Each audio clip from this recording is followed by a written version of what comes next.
What's up, Scyushi Squad? We are back with more Trove, and today we're going to be continuing the 35k series, or I guess in our case, 36k series. There, sorry, I had to swap to all of my C4 gear. Whoops, I didn't mean to right click. Man, I'm all thumbs today.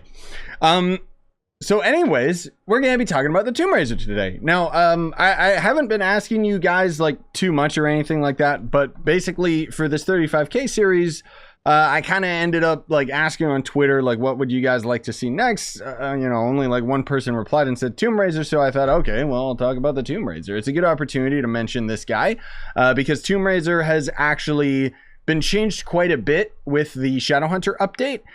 More specifically, there is some stuff that I'm not entirely sure is intentional, but believe it or not, Tomb Raider is actually much more powerful than it used to be. Now, keeping in mind that the Shadowhunter Rework update that changes a lot of the classes in the game isn't currently on consoles at the moment I'm recording this, so I'll definitely have a video letting you guys know as soon as it is up for console, but we have no date or anything like that, so who knows.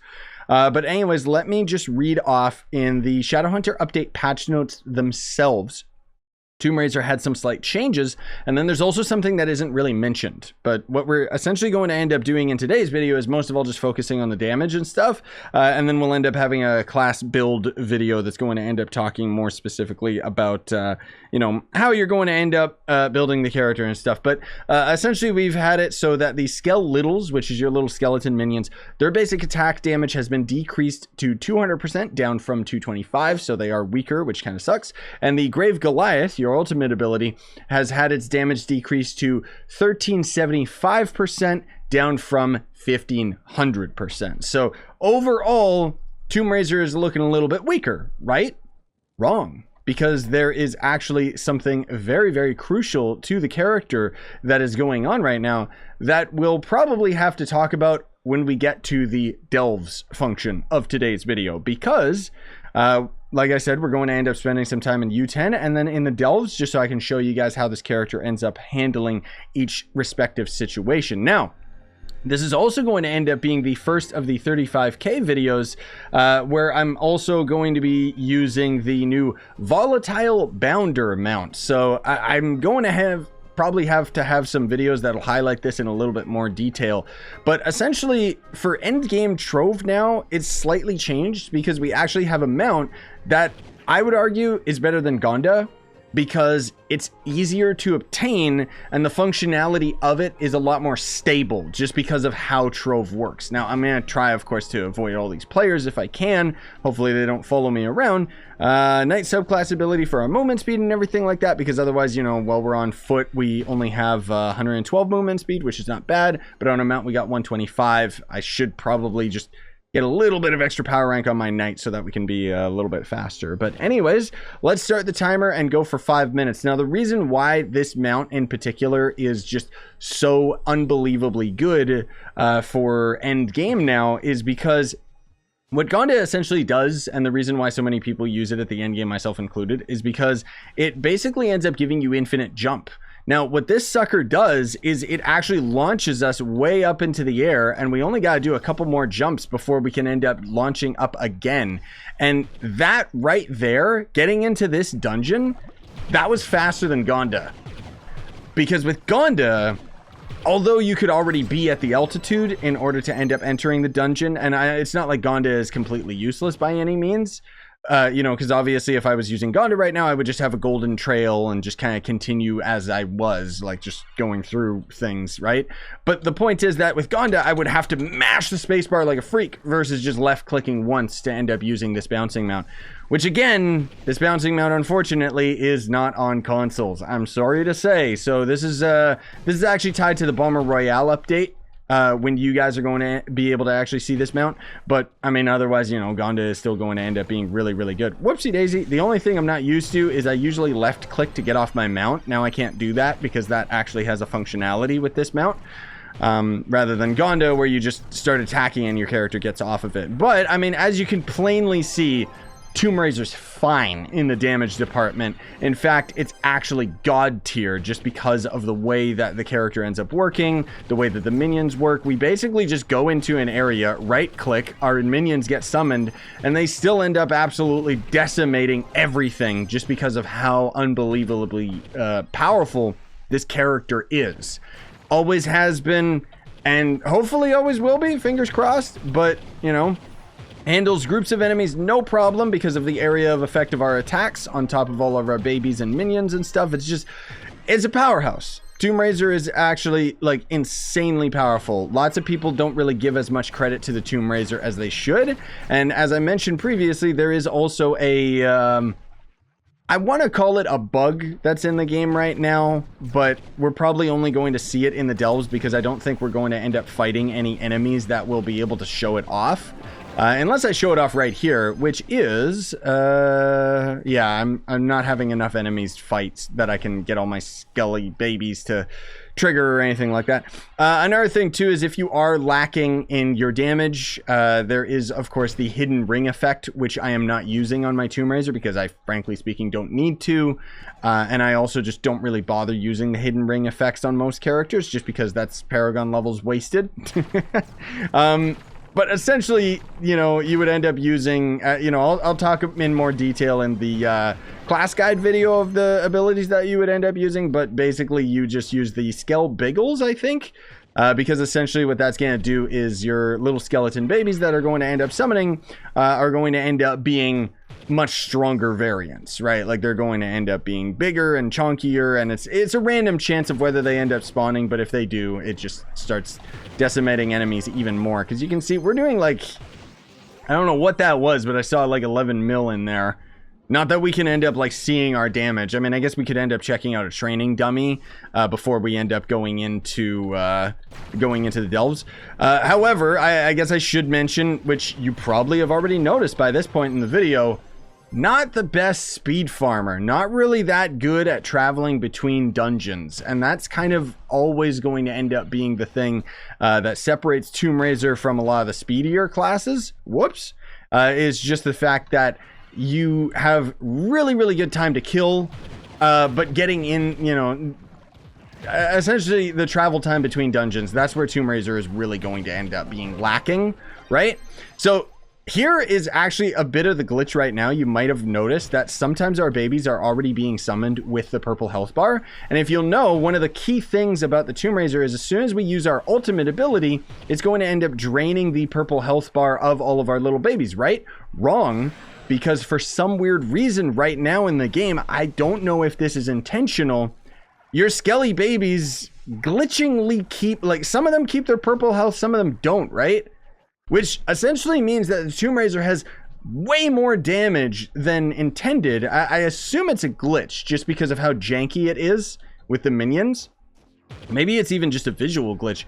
But generally, I have Death Defying. Okay, well that was our 5 minutes in the delve surface anyway, so I can go into more detail about the purple health bar thing in the delves, because that's going to end up being a much better example of our damage and everything like that. Anyways, let's go check out our training dummy really quick while I get things prepared. So our base attack is already doing okay. Damage numbers just don't want to, there we go.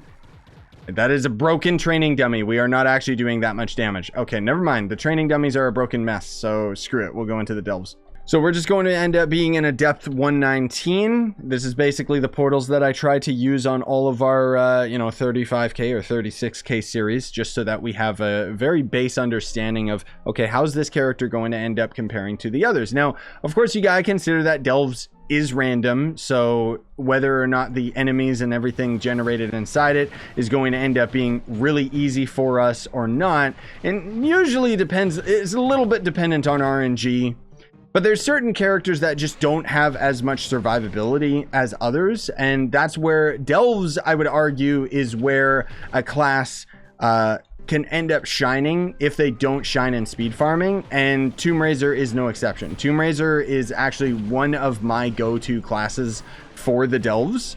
Not that I necessarily need to end up using any of these characters anymore, because with the Hunter rework on PC anyways, Hunter is viable for the delves, if not really good, actually, top tier. But before that, Tomb Raiser was always my go-to, just because Tomb Raiser is always going to end up being a fan favorite of mine. You know, like I love the class. It feels like a really cool undead summoning minion guy. And the only thing that I wish is that Trove would kind of have a summoning character that didn't rely on the like the health drain of your minions. But anyways, let's talk about that purple health bar thing that I was mentioning earlier. So essentially, what normally happens is you summon 3 or 6 of your skeleton babies, and then any 6 additional on top of that will end up getting a purple health bar, which actually makes them stronger. They just deal more damage and they just are a lot more powerful, right? And so what's supposed to take care of that and get rid of the purple health bar is when you summon your ultimate ability, it's supposed to take their power to end up making your ult stronger.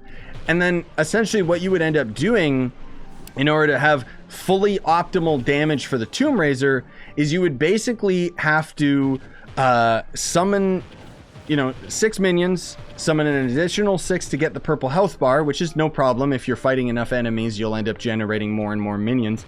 Then you would summon your ult, your skeleton babies would go back to their blue health bar, and then you would end up kind of just summoning them again before your ultimate went away. And so you would have your ultimate and all of your babies with purple health bar, and that would be most optimal damage that you could end up doing with the Tomb Raiser. But now, because of this glitch, it might be intentional, but it sure as heck wasn't mentioned in any of the patch notes. But since they end up keeping their purple health bar, it cuts out the middleman and makes it so that you just have increased, just have a lot more damage. So I'm going to try and get my minions at full purple so I can show you guys. Now we got our ultimate, and without everything, with everything all set up, you can see we are just a powerhouse. Like, no matter how you look at it, Tomb Raiser is no problem to end up handling the delves. And we also have the survivability to boot, as I had mentioned just very, very briefly. That's kind of one of the big things about Tomb Raiser that I would say is it's got the damage. It's not the best damage in the game or anything like that, but it's got enough damage that you can end up soloing the delves. And it has the survivability, that's for darn sure. I've also successfully used the Tomb Raiser on Leviathans. It's not going to end up being as good as some other characters, but I'm just saying that if you only main one character, Tomb Raiser is one of those characters that you can do everything with. But is it going to end up being good at speed farming? Not necessarily. Is it going to end up being the best at delves? No, but generally speaking, I'd say it's a very, very safe class to play. Like, if you like the Tomb Raiser, if you think it's cool, you can main it. And the only difference that you guys on console will be dealing with until you finally end up getting this update is the purple health bar thing that I had mentioned. That just isn't in place on console versions of Trove. But you didn't end up getting the nerf to the skeleton babies. So I think the console version, safe to say, is actually a slightly stronger Tomb Raiser than what we have right now. It's just, if the purple health bar thing is intentional, then it means that there's less upkeep to having your most optimal damage with the Tomb Raiser right now, which kind of equals out when you're fighting a much more powerful opponent. You can basically be up at maximum damage a lot quicker. But in the long run, Tomb Raiser did end up getting a nerf, which doesn't make any sense to me, considering almost all the Eric classes ended up getting a buff, especially Draco, which I would argue is very, very similar in playstyle to Tomb Raiser. And Draco actually got a buff with the Shadowhunter update versus the Tomb Raiser getting a nerf, which it didn't really need it in my eyes. It just, I don't know, very strange decision on the devs' part, I think, anyways. But yeah, anyways, that's going to end up doing it for today's video. I'm sorry that these videos are so sparse and few in between, but things have been very, very busy with my personal life lately, as I've been mentioning almost every day on Twitter and stuff. Excuse me. But I'm trying to end up getting back into it and keeping these videos as regular as possible. Yeah, you know how it is. I ended up getting another permatorch, so yeah, that kind of threw me for a loop because I got 3 of them now. Anyway, smash like, sub for more, buy the merch you want, support the channel, and have a wonderful day, ladies and gentlemen.